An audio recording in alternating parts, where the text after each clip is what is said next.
¿Cambió su postura López Obrador? ¿Entusiasmó, engatusó a los padres de Ayotzinapa, como lo hizo con muchos otros grupos sociales que pues ya cuando llegó al gobierno los terminó decepcionando? Totalmente. Yo creo que López Obrador generó una expectativa altísima.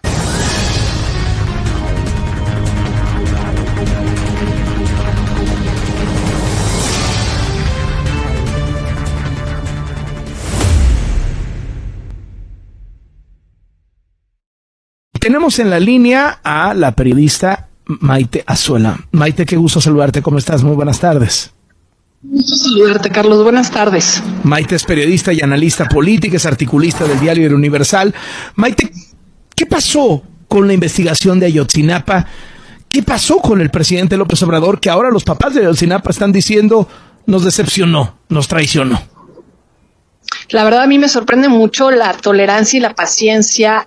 Creo que la buena voluntad que los papás de los estudiantes desaparecidos han tenido para el presidente, Carlos. Creo que cualquiera de nosotros desde hace ya un par de años hubiera, pues ahora sí que dado un golpe en la mesa, exigirle al presidente que reaccionara, sobre todo con estos ires y venires de información en donde la simulación sigue muy latente. Creo que el informe de Alejandro Encinas que nos delata básicamente pues es que no hay verdad, ¿no? Y creo, Carlos, que al mismo tiempo pues no se reconoce que hasta el momento seguimos sin tener una explicación contundente de lo que pasó.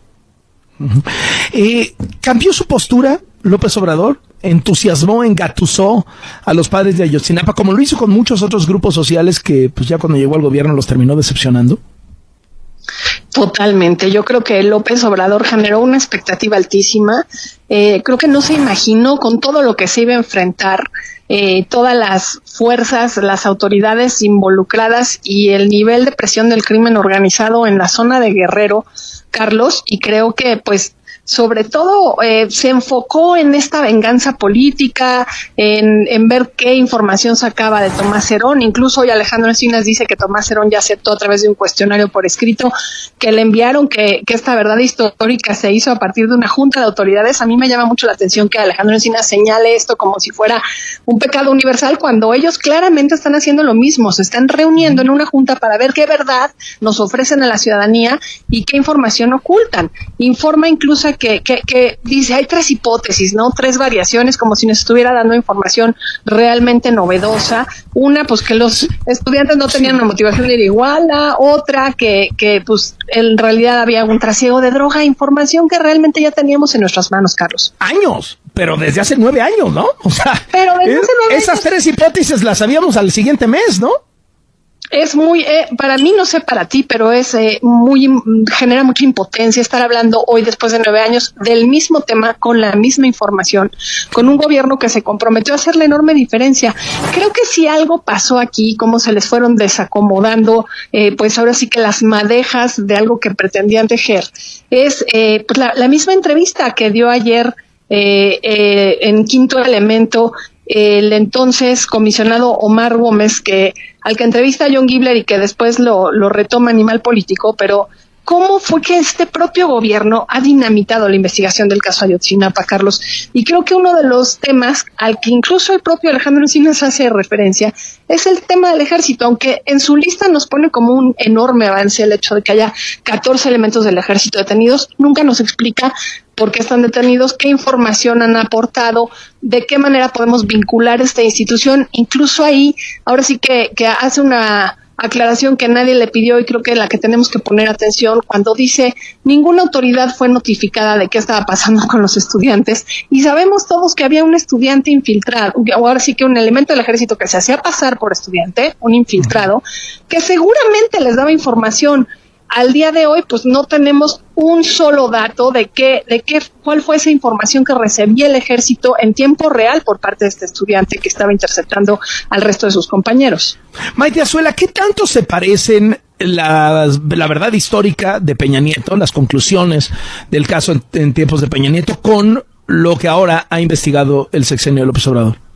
Me temo que se parecen mucho.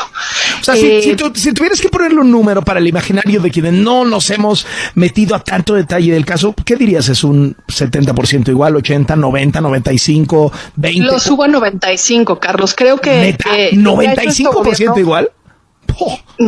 O sea, 75% igual. Creo 75, que 95% igual. Es decir, nos quedamos con un 5% y quizá estoy siendo muy generosa. Y este 5% creo que desafortunadamente, más que apelar a un reconocimiento de información adicional proporcionada por el propio gobierno, porque hoy lo que hace Encinas es enlistarnos información que el propio GIEI ya había dado y que el gobierno ha descalificado. Entonces, la retoma, la integra, también lo que ha dicho la Corte Interamericana, también lo que ha dicho la ONU. Quizá podemos tomar eso como un avance, que por primera vez el gobierno incorpore en su propio informe información que le es proporcionada por los organismos internacionales o por los especialistas. Pero en realidad no hay nada nuevo. Lo que hubo fue una venganza política. El propio Gómez Trejo lo dice, Carlos, que a pesar de que estaba costando mucho trabajo avanzar con la investigación, pues el camino medio se iba trazando, pero tuvieron una precipitación total por detener a Murillo Karam, dar una explicación en 2022, agarrar, ¿te acuerdas? Todo este escándalo de los WhatsApps que resultaron falsos, que provocaron obviamente la salida del exfiscal y por lo tanto, pues el control de la investigación de la que hoy vemos las consecuencias en el informe de Encinas es básicamente que no han querido tocar al ejército y están hechos pelotas con una simulación de avances que no da para nada una diferencia realmente significativa entre lo que fue la verdad histórica y lo que está haciendo esta verdad. ¿Quiso López Obrador llegar al fondo y no pudo o no quiso llegar al fondo? Yo creo que al inicio quizá tenía la intención, Carlos. Lo que pasa es que no sé qué impresión tengan tú, los analistas que nos acompañan, la gente que nos escucha, pero Andrés Manuel era uno en campaña y ahora, aunque sigue en campaña, es otro en el poder. Y creo que se enfrentó pues a muchas resistencias que no imaginaba, a las presiones de las Fuerzas Armadas que en ocasiones yo creería incluso determinan mucho el rumbo tanto de esta investigación como de muchas otras, Carlos, porque cabe decirlo, y creo que hoy tú hablabas del tema de Nuevo León y de los cuerpos que se han estado encontrando. Tenemos a 7 jóvenes desaparecidos otra vez en Jalisco, un tema del que hablábamos hace ya un mes, y creo que pues el caso Ayotzinapa no es un caso aislado, es un caso emblemático del que hemos estado hablando durante 9 años porque no hay avances, pero sí un caso emblemático como el de Ayotzinapa. Esta administración no ha podido pues esclarecer la verdad, darnos la razón de por qué los detenidos tienen algo que ver realmente con la explicación de lo sucedido, y más bien ha estado haciendo este tipo de juntas de las que Alejandro Encinas acusa a Murillo Karam y a Tomás Herón y a Peña Nieto, haciendo juntas similares, acordando con las Fuerzas Armadas sobre la información que se va a aportar al respecto de las investigaciones y sin dar realmente ninguna explicación que le sea útil a los familiares, a los padres de familia y que nos convenza a la ciudadanía. Me temo, Carlos, que nos vamos a quedar así a una década de lo ocurrido. Uh-huh.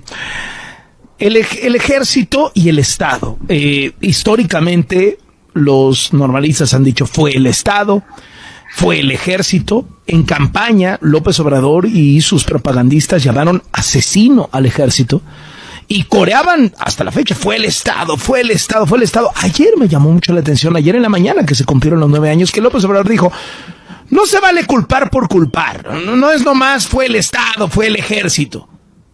Yo me quedé helado porque dije, pues ¿qué estarán pensando todos los que llevan gritando ese coro 9 años? ¿Qué piensas de esto, Maite?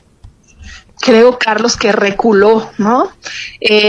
La explicación ojalá estuviera puesta en que su fiscalía, su equipo de procuración de justicia, la misma comisión que formó la Secretaría de Gobernación para poder echar a andar, pues ahora sí que de parte de un grupo de ciudadanos expertos, a poder ofrecer una verdad más sustentada, el presidente pudiera sacar esa conclusión que afirma públicamente de que no se puede culpar por culpar. Me temo que no lograron pues desilvanar todo lo que esto implicaba y que se han visto presionados para seguir siendo partes y cómplices del ocultamiento, lo cual de alguna manera refuerza la idea. Pues mira, a mí la frase que fue el Estado me parece siempre un poco simple y que no necesariamente nos aporta explicaciones, pero simbólicamente entiendo la fuerza que tiene. Y tiene que ver con la complicidad del Estado, no solo en el ocultamiento de la verdad, sino probablemente en la ejecución del delito, que además hay muchísimas violaciones a derechos humanos. Contaba yo el otro día 9 derechos humanos violentados en el caso Ayotzinapa, Carlos. Entonces, aquí en el momento de los hechos, pues el Estado participó, silenció, simuló Y a 9 años de ello lo sigue haciendo un gobierno que se había comprometido con la verdad y que además había usado estas mismas frases de quienes demandaban justicia, verdad, memoria, reparación del daño, de que el Estado era responsable. Ahora, siendo parte del Estado, lo que están haciendo es deslindar a las autoridades anteriores y lavarse las manos con la responsabilidad que tienen para ellos mismos ofrecernos una verdad pues mucho más creíble, Carlos.